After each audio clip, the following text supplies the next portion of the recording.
Yeah, welcome to another episode of Systematic Geekology. We are live right now on YouTube for our Patreons. Thank you, Patreons, for all that you are and what you do and how you keep the lights on for us and keep us motivated in what we're doing and chiming in on the social media and letting us know what episodes you want and really helping us keep doing this thing where we geek out with one another. So, and if you're listening to this later on a podcast or on YouTube and you want to be a Patreon, we'd fully appreciate that. Support us on Patreon, Captivate, subscribe, like our things, subscribe for our things, throw in some money on the tiers and the tip jar to help us keep going and do this thing that we love to do, Systematic Geekology. We've been around for a number of years now, and we continue to get new listeners, and we continue to gather in spaces like Comic-Cons and events and hang out with each other. And it's really an excuse to hang out with really good friends that we love to geek out with, but then also bond over the big questions around theology and philosophy and faith in our faith communities, and then create a healthy environment and curate healthy conversations around these things that we geek out on. So thank you. And we hope that you can support us. Today, I welcome my friend, Kevin. Kevin, what's up? Well, Rose, good to see you. It's been a whole few days since Comic-Con, but what a great time we had this weekend. That's right. That's right. We hung out on at North Carolina Comic-Con in Durham and did a panel together. You can go back and listen to that episode that we did together. It was kind of a general episode of what we do and why we do what we do at Systematic Geekology. And Kevin and I have a history even before Systematic Geekology. We knew each other through North Carolina Comic-Con and mutual friends and panels and geeking out. So, man, that was a fun. What were some of your takeaways from North Carolina Comic-Con this year? We've been to a number of those. What was your kind of takeaway?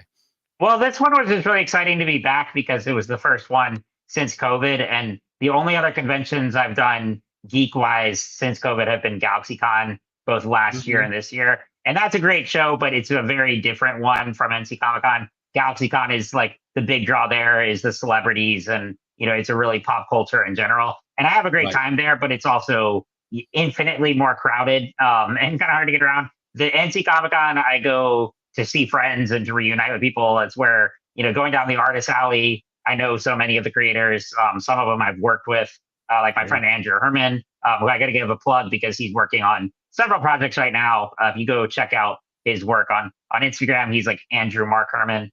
A good friend of mine. We've done a comic together, and then others like Rob Pochek, Danny Quick. So I enjoy just catching up with all those creators and community friends, and then doing the panels. That both panels I did that day. I know you did several as well, but between the one we did together, and then I also did one which I'll talk about a little bit later because it connects to one of the books I'm talking about. Those were a fantastic time, and I thought we had in both of those, it really engaged audiences, and it was just a really good time.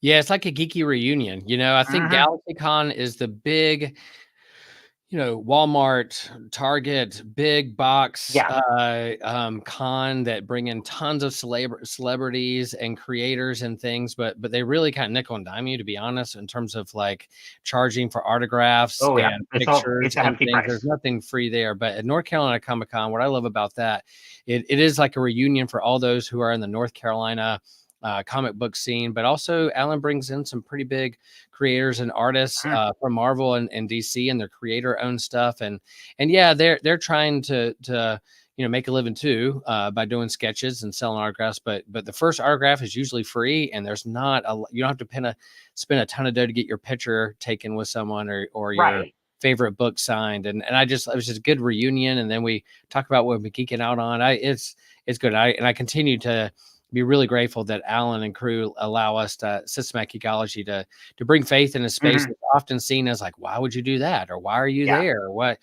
But it's a both and. We can, as we've said many times, you have permission to be a person of faith and a geek, and they often overlap with what we're trying to do and be as a people of faith in the world. So yeah, I enjoyed our time, and I think that was the first time you met Joshua in person. And it was Joshua and Christian. Like, I mean, we've done so many podcasts together, but it was great seeing them in person. Yeah. That panel went really well. And so I had friends from Virginia coming in that weekend and they stayed with me and we went to the show together. And Mhm. I got to show them the glorious film Repchild, which Will here has a, very prominent role in the opening scene. Prominent role that sets the tone for the rest of the movie because I'm in the bar Absolutely. having a drink, and when the mother of Hmm. Repchild walks in the bar and says some really sleazy, horrible things, we all were directed to give her a stink face, and boy did we ever! And that's a clear stink face on the screen in my movie debut. So Yep. yeah, Repchild hopefully coming to a streaming service near you at some point. So much Absolutely. fun. Cool. Well, we're here today. Today is another episode of Comic Book Ketchup. And what we've done here, the breadth and depth of geekdom and fandom is long when it comes to the things we get on sci-fi, anime, um, cryptozoology, all those things are there, but comic books is a staple, the OG, if you will, in terms of why we watch these movies and the medium by which we consume our stories, the sequential art of comic books and the cliffhanger at the end and the monthly going to our pull list for our comic store and getting our comics. So every now and then we'll do comic book catch up. We'll catch up on the things that we're reading in comic land. And I know Kevin has a few and I have a few that we'll share here. And so we're pretty excited about that. But before we get started and talk about these comics, all right, Kevin, I don't know if we've been on one of these. We might have been one of these before, but just between the two of us, it's been a rare time. So just the two of us talking. If It you had to has. pick one favorite condiment to put on hamburgers, hot dogs, sandwiches, salads, what are you choosing? What's your favorite condiment? I put ranch on most things, like I mean Okay. fries and even on a burger too. I like if you go if Oh, it's the right place, it get like a nice. I'm not talking like store bought, but a nice like homemade style ranch that is just good on anything. I, nice. that would be my go to. Yeah, ranch is good. I like honey mustard as well. I do like ketchup on traditional ketchup on fries and burgers and hot dogs. But I'll often go to honey mustard on French fries. Someone saw me do that the other day. They're like, "Really?" I'm It's like, pretty "Yeah, good. Yeah, I've give done it it a before shot." too. And then ranch on salads and French fries and all that is pretty good too. So we do the pun, we do the play on words with comic book catch up. And so here we are. Comic books are a staple when it comes to our fandom. I know for Kevin and I. Kevin, why don't you share? We're going to go back and forth and talk about the comics that we really like, what or been reading lately here for November over the last couple months. It's been a while, but yeah, where do you go first? What do you talk about first? Yeah, so my picks are pretty obscure except for one, and not necessarily new. But the first book I want to talk about, well, first I want to talk about how I got to it. So, Will, are you familiar with Humble Bundle? No. Okay, so Humble Bundle is this really great website that originally started for video games and then expanded into comics as well. And Okay. basically, they like for comics, they have these like running things every night. It's digital books, but so they have these like it's almost like Kickstarter in a way where let's like for instance a few years ago they did a massive Walking Dead sale where you could get the entire series on digital and only pay a very small price for it, and the money then a lot of the money goes to charities and the Nice. different organizations, and it's a really cool site. So like I have the entire Walking Dead series on digital through that I paid maybe like $25 for, and then I've amassed this huge collection over the years, and I've probably spent a few $100 on there, and I have thousands of digital comics. And so it's a Nice. really cool service. And because of that, I often go back there and look at books that I'm not familiar with or I've been meaning to check out. Because like I have books on there from they don't really partner with Marvel and DC, but they do a lot with independent ones. So I Nice. have collections from Image, Boom Studios, a massive Power Rangers one from Boom, a lot of different Valiant, a bunch of different titles. So anyway, one of the books I went to and checked out recently on there from my library is called The Sacrifice of Darkness. And this is a graphic novel written by, I'm going to get all the creators right here. It is written by Roxane Gay, Tracy Lynn Oliver, and illustrated by Rebecca Kirby. and it is based on a short story by Roxane Gay.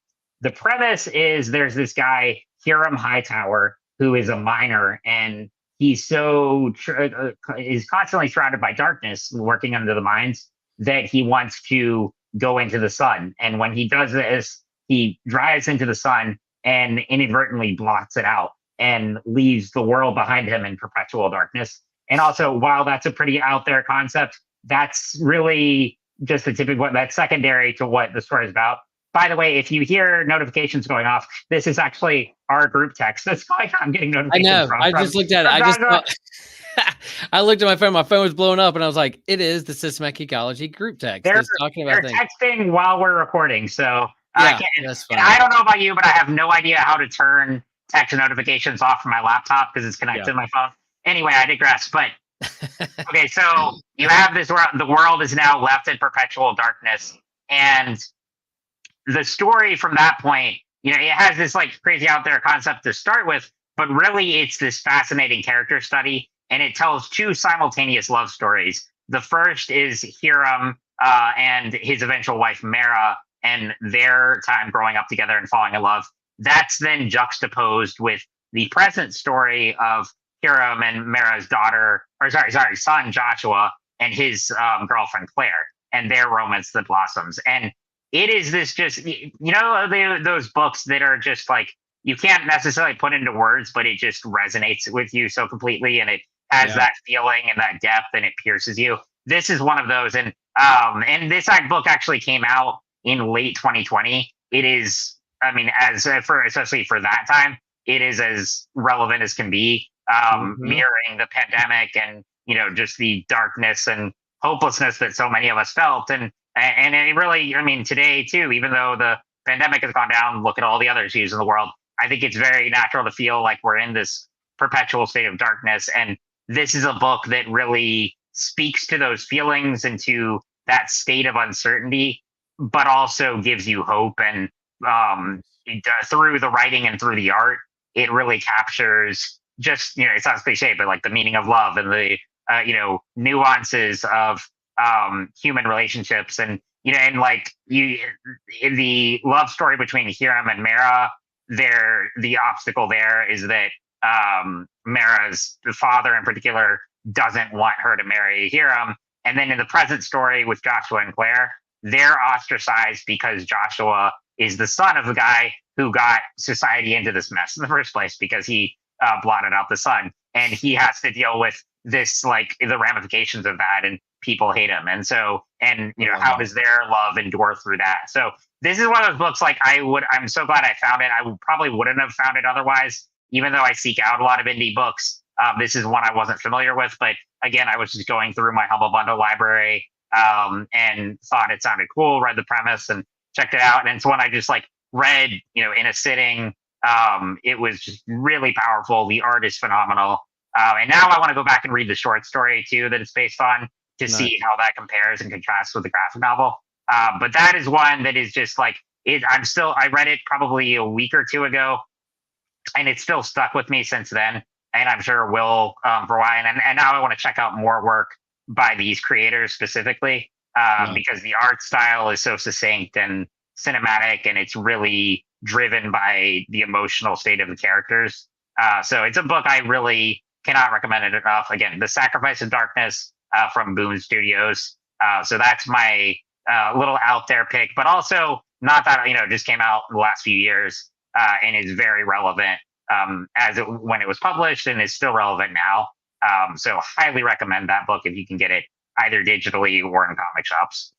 Nice. Yeah, I was going to ask. So it's you can get it both ways, and I think those post-apocalyptic books, like the premise, what the tool of the robots have taken over, or the aliens have taken over, or the zombies have taken over, or the sun has been blocked out. It's really an avenue or a tool or a sandbox to push those questions of what do you really believe about love, what's really important to you, what makes you human. So I love those post-apocalyptic dystopia books that really push the question to help us reflect on, Yeah, what is the meaning of life? What do I value most? All those things push, and there's different options of how to choose and how to answer that question. And so where do you land with that? So those books are always cool. I'll definitely, that's a cool premise. Yeah, the sun is important, but if it's It going is, yeah, out, what's next? That's cool. right. Now, what avenue? How do you read? Do you have a tablet? Do you have a computer when you read digital I read on comic?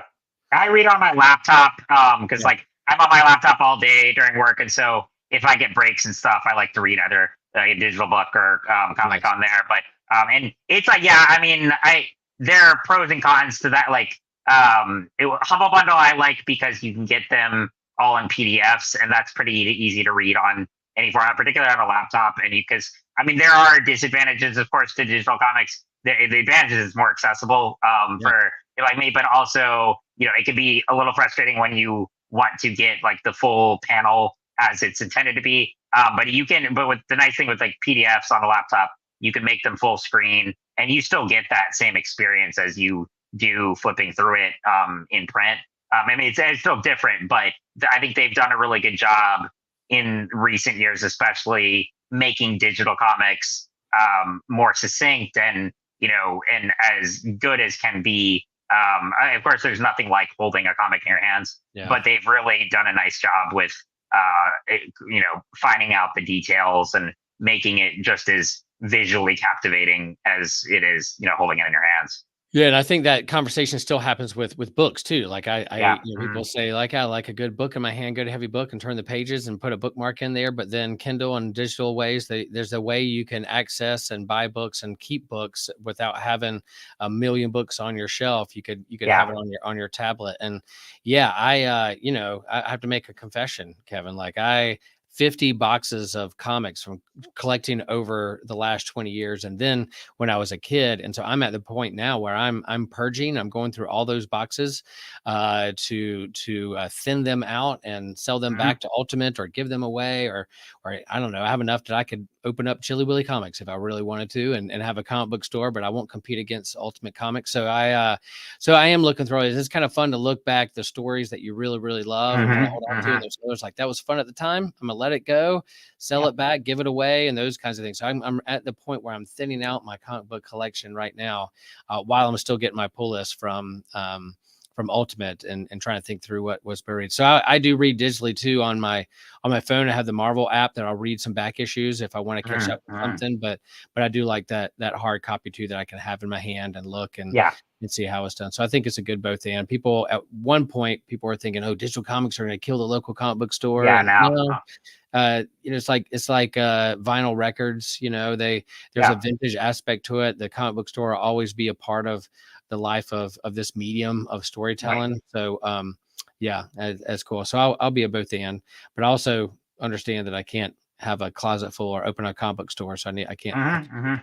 And that's the thing. And is Humble Bundle is not the kind of organization that like wants to compete with comic shops. They actually a lot of creators support it because they do really good things with different charities, and it's exactly meant to be like. I'll find books on there that I like so much that I then want to go ahead and get the printed copy, and so they're a really good one to be in conjunction rather than a competitor.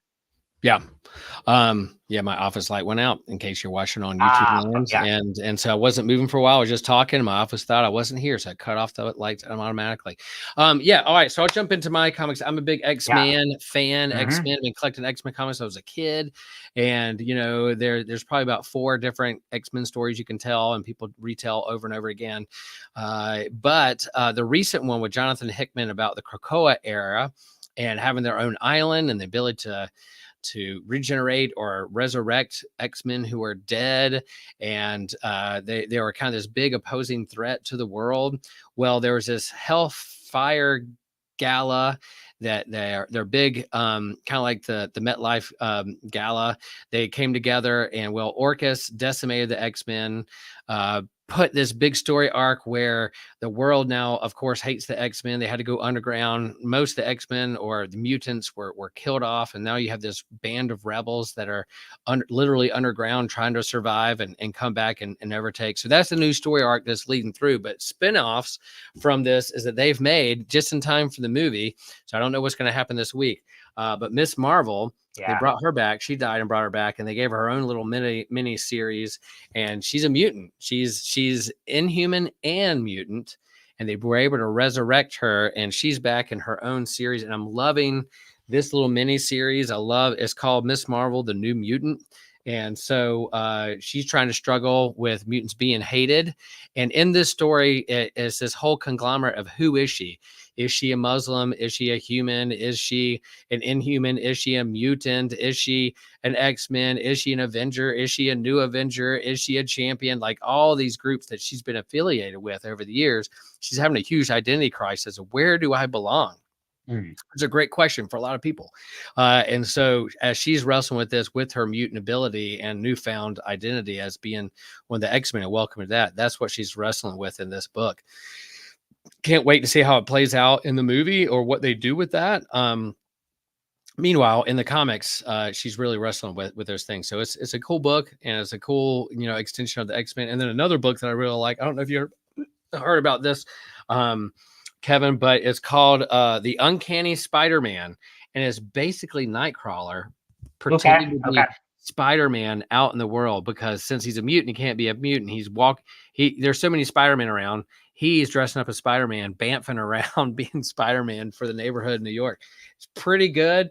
I don't understand why people don't see his tail and go like, "Oh, that's Nightcrawler, right?" That's right. Yeah. Why do they still think he's Spider-Man? They're like, it's Spider-Man growing a tail. But anyway, we're going to suspend our disbelief with that one. I mean, it's kind of like I love Superior Spider-Man, but it's like, do you not realize that's Doc Ock in Peter's body? Yeah, exactly. He's wearing the costume, but why do we, and he's bamfing around and people are smelling his boom smoke, brimstone around, and they're like, wait a minute, why do they still think it's Spider-Man, not no, it's Nightcrawler? But it's fun. I love Nightcrawler as a character. I love the nuance of him looking like a demon, but also a person of faith and believes in God, and him being hated for the way he looks and his mutant ability, but also wanting to do good. So they're going into that too with this series, and it's pretty fun. So I'm excited. The X-Men story, we're getting a little stale for me. Did a great job rebooting them and thinking them in a different angle and doing something new with them. But then that story arc kind of got a little stale for me. So I was like, what's going to happen next? But what they've done now, really decimating the X-Men and seeing what is called the fall of X. And so what they do next, I'm curious what's going to happen. I've been very invested in pulling some books out there. And so X-Men are fun. That's what I'm reading, and that's what I'm catching up on these days. Kevin, what's next for you? Well, I just want to add one more note to that, because like what you said about the Ms. Marvel book, that compels me more. I was just laughing at the beginning because when they, quote unquote, killed Kamala off a few months ago, everyone said, oh, they're going to bring her back as a mutant right in time for the movie. And sure enough, that was exactly what happened. So that was pretty like, right. But I do like that as a concept, because I mean, I love Kamala as a character as well. And I do think that's an interesting premise, to have her wrestle with those multiple identities and see where she fits in. I think that's, perfectly in line with X-Men stories and just like Marvel in general. So that does compel me to check out that series. So yeah. It's a limited issue. It's 5 issues. So if you've wanted to wait for the trade to pick it up and then read it, it's pretty good. A lot of these spin-off books, there's so many X books. It's hard to get into. Where do I start? But a lot of them are going to be mini series. They'll collect in trades, but the main book, X-Men, has been kind of where the main story is. So cool. Kevin, what's next for you? Yep. Yeah. So this is I wish I could hold it up here. I can't really get to it right now. If you can look at this up on your phone, though, maybe get the cover up. But this is the DC Universe by Dwayne McDuffie. Anyone familiar with comics in general? Dwayne McDuffie was a wonderful writer throughout the 90s, 2000s. Sadly, he passed away, I believe, about a decade ago, maybe more than that. I'd have to look that up what year it was. But he was a writer in the Bruce Timm animated universe, so on Justice League and Justice League Unlimited, Static Shock. He was instrumental to the whole multiverse, the Milestone comics and subsequent animated series. And he would have done so much more if he was still here today. Wonderful writer. And so a few months ago, my local Barnes & Noble switched location. They closed the old one down and opened up a really nice new one. But before the old one closed down, they did a massive clearance sale. And so I was buying books from all sections all over. And in the comics, that's where I got to see some of those like bigger ones that I wouldn't normally buy, but it's like, oh, it's clearance here, I'm going to pick this up. And so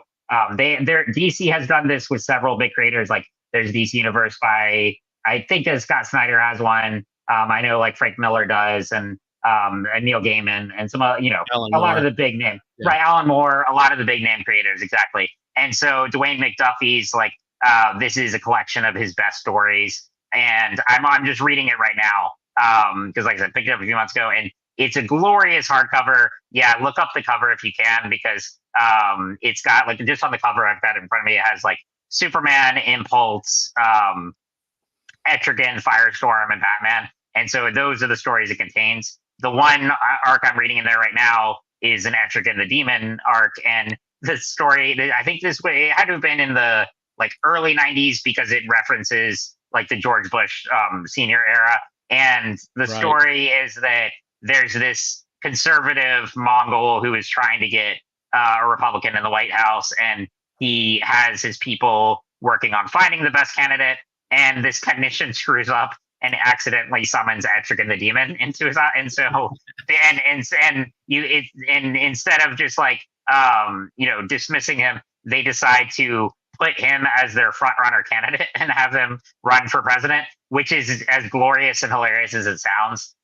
Etrigan is just like, if you don't know anything about Etrigan the Demon, I'm trying to like the best start. This is actually a good starter point for an introduction to him. They cover his origin in the Justice League Animated Series. He's tethered to this guy named Jason Blood, and Etrigan's a very irreverent, but also good demon. It's, in a way, it's sort of like DC's Hellboy, not exactly, but there are definite parallels there.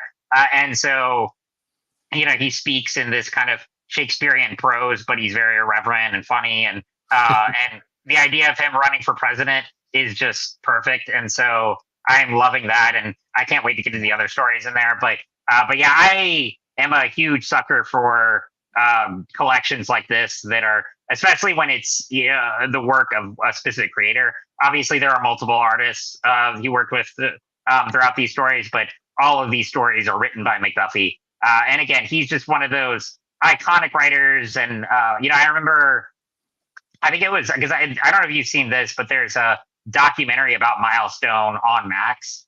They came out last year. Highly recommend checking out. And they were talking about McDuffie's legacy, and they said that Bruce Timm said that when he adapted All-Star Superman into an animated film, he was the only one who could do it because he was able, like, they were wanting to tackle that story for years and didn't know how to get it, into a tight 75-minute movie. And Dwayne McDuffie wrote the script and nailed it. And he would have done, he's the kind of writer, I think he would have been writing, feature-length movies, and maybe even some of the big live-action DC movies at some point. He was just such a tremendous talent, and both on the producing end of the sides and just as a writer and storyteller. And so, yeah, I'm really enjoying going through some of his classic works here that I haven't read before. But yeah, I really like those. Yeah, like you said, DC Universe by Alan Moore or by Miller or whoever. It's just a great opportunity for, especially if you want, I'm sure Marvel has this too, but if you want to kind of like, get your feet wet with comics and stuff, and like look at some of your favorite characters, these are nice standalone stories that you can check out, and some of the best too, where you can just get a feel for the characters you really like, and then go explore other runs or works by this creator or by others. So that's one of the things like I said, I've just started it, so I'm only a few issues in there. But I'm really glad I found that a few months ago. And it's a really nice hardcover that I'm really enjoying going through. Yeah. So we collect the floppies, and there's like single issues, and they collect them in the graphic novels and trays. There's, just like with books, there's, soft covers and hard covers, and there's sometimes that classic works happen and creators come and go, and you collect them in a hardback trade they are like an omnibus thick that you want to put on your shelf, you're proud of forever. And I did go by Ultimate yesterday and found the hardcover that you were talking about. Didn't have the cash to buy it just yet, but I was hoping that it would be wasn't wrapped in plastic that I could look through it, but it was wrapped in plastic, so I got to buy it first. Yeah, Anyway, yeah. the cover looks great. A classic, legendary creator, and the Demon is one of those DC characters that nice niche C-list character, but is super cool, that shows up in cartoons and shows up in cameos and comics are really, really cool. And yeah, good analogy there when it comes to like DC's Hellboy. Demons is cool. Demons is cool. But yeah. And also, go ahead. Oh, I just looked it up. Dwayne McDuffie passed away in 2011. So yeah, it has been a long time. Yeah. It's been a while, and that the work done in animation, like comic books are just cartoons on paper, right? And so it just translates well into the cartoons and the animated style of art. So yeah, he's a legend in that. So that's a good recommendation and good pick there. I'm gonna stick with some classic characters, and my next comic is going to be Wesley Dodd's The Sandman. Oh, yes. Tell me about this one. That you know well, who did his panel at North Carolina Comic-Con. Robert Venditti is the author for this. And then the artist, I wasn't that familiar with the artist until I got this book. And man, I'm looking at more, and the art is absolutely incredible. And it's Riley Rosmo. I think that's how you say it. Riley Rosmo. Okay. And look at that art. Look at that. Oh wow, that's amazing. I know about this book, but tell me more about it, and and your history with the Sandman as well. Yeah, I don't have a long history with the Sandman or the classic. So he's a character from like 1938, and he's a Justice Society of America. The Justice Society is they are the superheroes before the Justice League of America. So before Superman, Batman, Wonder Woman, there was a whole nother secret society of America who are the classic 1920s, 30s, and 40s heroes who debuted on the scene. And this Sandman is not the Neil Gaiman Sandman from Netflix or Vertigo. He's imagine if he was Batman but wore a gas mask. Is basically who he is. He's a millionaire who's also a chemist, who's also a detective, who also is a special hand-to-hand combat expert, and he walks around with a gas mask and a gun that shoots gas and puts people to sleep. And so that's basically what he is, the Sandman. So you can imagine from the 1930s and 40s, a comic book hero of let's put a gas mask on somebody and give him a gun that puts people to sleep. And there you go. That's his superpower. He creates the tear gas or the sleeping gas from his chemist room underneath his billionaire mansion. So this the art's fantastic, but Venditti, who we know through North Carolina Comic-Con, you do, and we're going to talk about another one of his books. He loves those classic heroes and the Justice Society of America, and he writes them great. And so this is kind of an all ages dawn of DC, trying to lift up some classic characters. And the first issue is pretty basic. There's some mob guys. He's investigating what's the crime, who's behind all this. He doesn't kill people with a gun. He's putting them to sleep and letting the police do the job and doing the detective work and putting them in jail.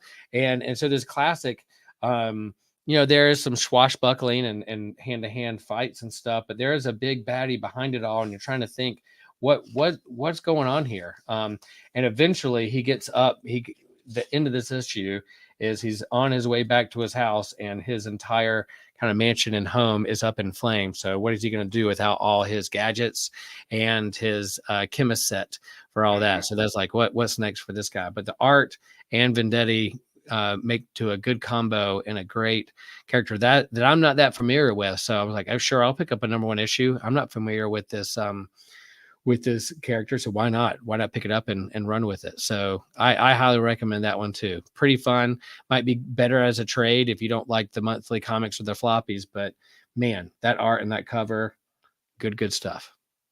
It's interesting too, because Rob has talked about how he doesn't really gravitate toward the darker characters like Batman, and so it's an interesting one for him to tackle. He likes if you look at the catalog of his books, he loves Superman. He did Exo Manowar, which is one of my favorite runs from Valiant, which if you're not familiar with that character, he's a 5th century Visigoth who gets abducted by aliens and then brought in to be the protector of the current world. and then Green Lantern. And, I mean, a lot of his characters are very, like they're often have military backgrounds, and but they're on the lighter side of, the heroes, in that they tend to be more symbols of hope, and, a lot of them are father figures, and I think he incorporates a lot of his own personality and his experiences into those characters. But yeah, he's written Batman in Justice League, but beyond that, like he said, he doesn't really have as much interest in tackling like a Batman book, because he gravitates toward the more lighter, inspiring, optimistic characters. So that's why I'm really interested in checking that out. Oh wait, I lost you. Wait, Will, I lost you. Hold on. Volume.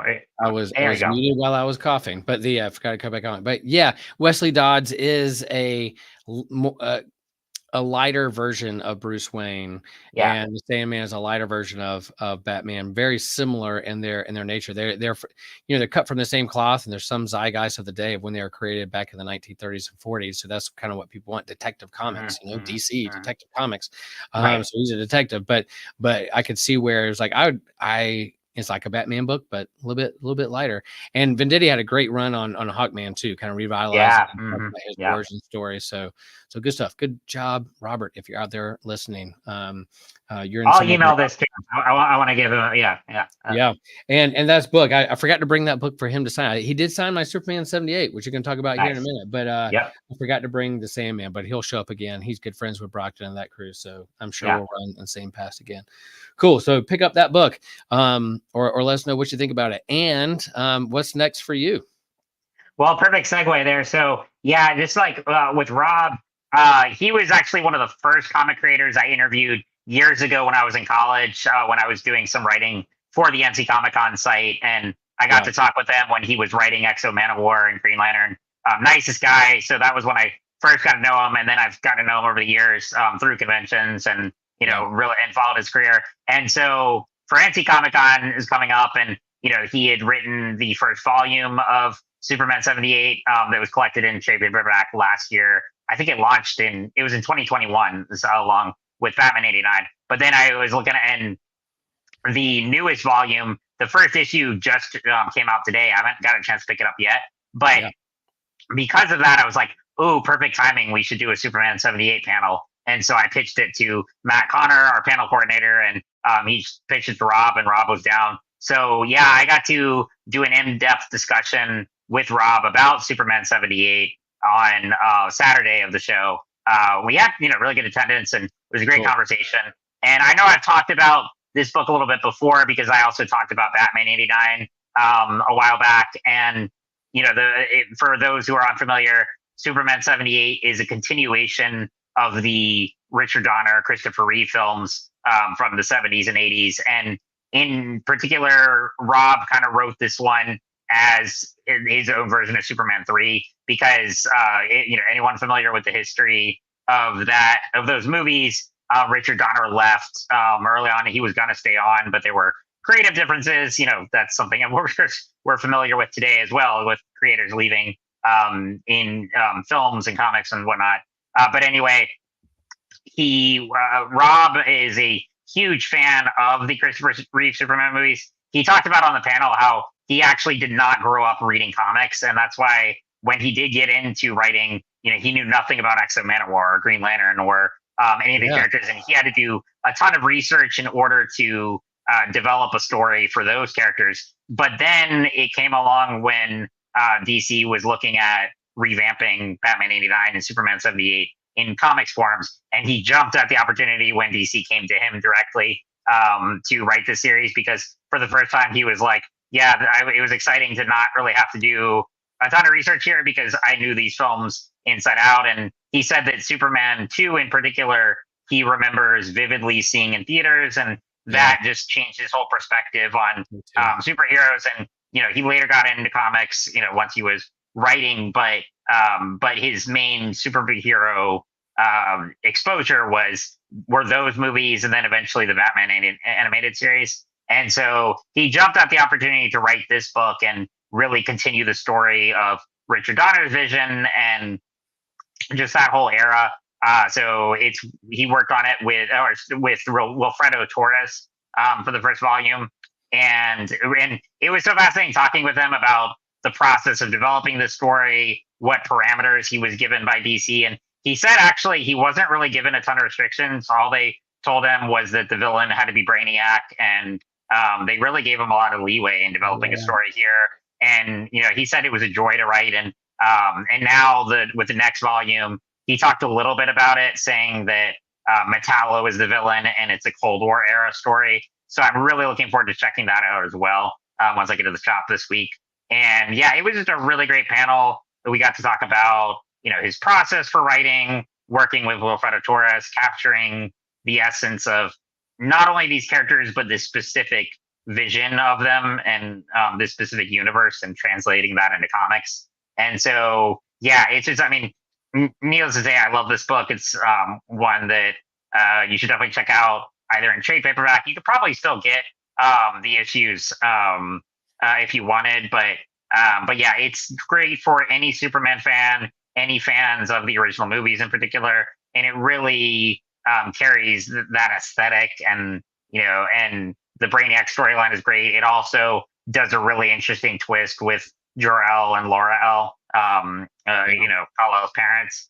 And yeah, I just really love it. And I did ask Rob, I'm like, I know you probably can't answer this, but is there any chance of a eventual Superman 78, Batman 89 crossover? And all he said was, obviously I don't make those decisions, but I'm hoping for, he said he's hoping for a full on Justice League crossover with utilizing Christopher Reeve Superman, Michael Keaton Batman, Linda Carter Wonder Woman, and then maybe John Wesley Shipp's Flash, because they were all these loosely sort of connected, but not really, characters from those movies that they never did anything with.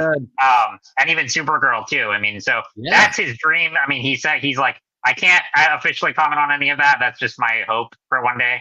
But Batman 89 is back as well this week. And so if fans go out and pick up these books, maybe DC will be intrigued to do that crossover eventually. Because with comics, you have that freedom to capture the same style of, the actors and everything, and do a fresh story and do the things that, they never did in the movies, or were kind of limited by productions and legal stuff and all that. So here they're getting that freedom to really revitalize these iterations of the characters and do really cool things with them. So yeah, Superman 78, definitely a favorite of mine in recent years, and really enjoyed talking with Rob about the whole creation of the book at NC Comic Con.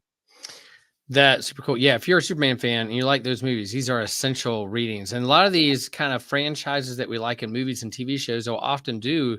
I'm always asking, man, you don't have to do a whole nother season of a TV show or a whole nother movie, big budget movie. Why not just tell a story or a novel or a graphic novel and keep the story going? So this really does pick up right after that first movie. And yeah, Brainiac is not a villain that's shown up and really full-fledged into a Superman movie just yet. Maybe James Gunn will do that. We'll see what happens. But yeah, this is a great book. If you're a fan of Superman and those original movies, must pick up. And I'm glad they're doing another volume. And man, if they'd have my money if they do a Linda Carter, Superman 78, Batman 89, and then the Flash together as a team up with Supergirl. That Supergirl movie, it is what it was. They did it, and it's a classic one. And why not put it? There's an Alex Ross drawing of all of them together. If you, and it's just that's your cover right there. You use that, and it'll be awesome. Yeah, good stuff. Well, we're going to continue with the DC train here, and we're going to my next one is this debuted. It is Justice League versus Godzilla versus Kong, a crossover event from Legendary Comics, the movie studios that owns Godzilla and King Kong and Monster Island, and then you have DC, and it's a crossover. It's really the big news that came out of San Diego Comic-Con this past summer. There wasn't a lot happening because all the actors and writers were on strike, because there weren't these big announcements. They had a few comic book announcements, and this was the big one that kind of emerged out. The art is fantastic. I'm gonna try to pronounce these names. I am absolutely horrible when it comes to pronouncing names, but it's Brian Bushilato, and then Christian Deuce are the writer and the artist, and the art's fantastic. And the premise of this book, oh man, there goes my light. The premise of this book, we'll do it creepy because Godzilla, here we are. So the premise of the book is that Clark Kent is getting ready to propose to Lois Lane, and they're on this rooftop bar getting ready to do it, and all of a sudden they hear a rumble, and they look down the way towards the water, and there's Godzilla emerging out of the water. Incredible art of Godzilla coming out and them staring him down. Then you turn the page and it says 12 hours earlier. And then it flashes to like all what's happening with the Justice League and the Justice League of America and the banter between Green Lantern and the Flash and Wonder Woman and Supergirl. They all know that Superman's going to propose to Lois Lane. So they're like, good luck, buddy. We'll take care of things while you're on vacation. Nothing bad's going to happen. Even Bruce Wayne's like, I got you, buddy. We're friends. You can do this. I'm proud of you. And then so they have all this kind of banter among the Justice League, and their job is to keep things under wrap while Clark Kent can have a day off and go propose to Lois Lane. Well, needless to say, what's the worst thing that can happen when Superman takes vacation? Well, Godzilla and King Kong show up. That's what could happen. So that, and then it flashes in the Legion of Doom are off to with Lex Luthor going to Monster Island to get something. They get this jewel, and them stealing this jewel is really what awakens Godzilla and pisses off King Kong. So that's really what's happening. In the final page of the comic is Superman literally flying with his cape towards Godzilla, and we'll see what happens next. So the art is fantastic. The story is fantastic. If you like these monsters and the DC characters, who would win in the fight? Godzilla or Superman? There's your question. So I don't know who you're picking, Kevin. Who are you picking? Godzilla? I mean, I don't know about who would win, but I get heat usually when I say that I like King Kong more than Godzilla. But that's just about it. Not saying who's stronger, but I just like him as a character in the movies more. But that just sounds like a fascinating, fun concept. Good crossover. Bring them in together. Let's see what happens. And know that movie will probably not make it to the big screen. Probably not. But I mean, Godzilla and King Kong. But you can do that in comics. You can do that in comics. And who knows? They could make that into an animated easily. Mm-hmm. Mm-hmm. And you mentioned like All-Star Superman and a couple of others. There's some great comic book arcs that maybe not make it to the TV or the big screen, but man, it can make it into an animated movie and I'd watch it. So I have a feeling the Justice League Godzilla versus Kong, if they do this right, it's going to be a hardcover on my shelf at some point. I'm going to read I think so. the floppies leading, but it's super, super good. I can only imagine the variant covers there. There's got to be plenty. Yeah, and this cover, I don't know if you can see in YouTube land, but like it is a wraparound cover front and back. So you have like that's awesome. Everything together, and that's what makes it fun. So friends, that are our comics for the time being. Message and find Kevin if you want other recommendations. Find him on social media. He's on Instagram and Facebook and other places. I am as well. Find our Priest to the Geeks and our Systematic Geekology accounts. And, if you want suggestions about comics, you're like, I just don't know where to dive in because it is so overwhelming. Where do I start? We have great recommendations and ideas of where you can jump in and just jump on that train and run with it. It's a great medium. It's my favorite medium of consuming story. And so we didn't do a lot of geeking out or share what we're geeking out at the beginning, and we're not doing recommendations at the end because pretty much what we've been doing is geeking out on things and recommending these books for you to check out. So, Kevin, have I missed anything else about Systematic Geekology and what we're about and how to find us? I don't think so. I think it's, if you're new here, welcome. And if you're coming back and supporting us, thank you as always. Yeah, we know there's a lot of options out there on the Geekverse and a lot of podcasts, and appreciate you supporting us and listen to us. And always, if you have questions about these things or questions about, faith, life, let us know. We want to let you know that you're not alone, that you are loved, that you belong in this community, wherever you are in the faith spectrum, wherever you are in the geek spectrum. This is a welcoming place for you. We have 12 hosts or more that are all different and all love each other and all geek out with each other, even though we come from different backgrounds and maybe geek out on different things. And that's kind of what we do with our faith as well. So that's what we're trying to curate here at Systematic Geekology. And so, as always, Know that you are loved. Know that we're here for you. And we encourage you to share the faith and share the geek. Right on.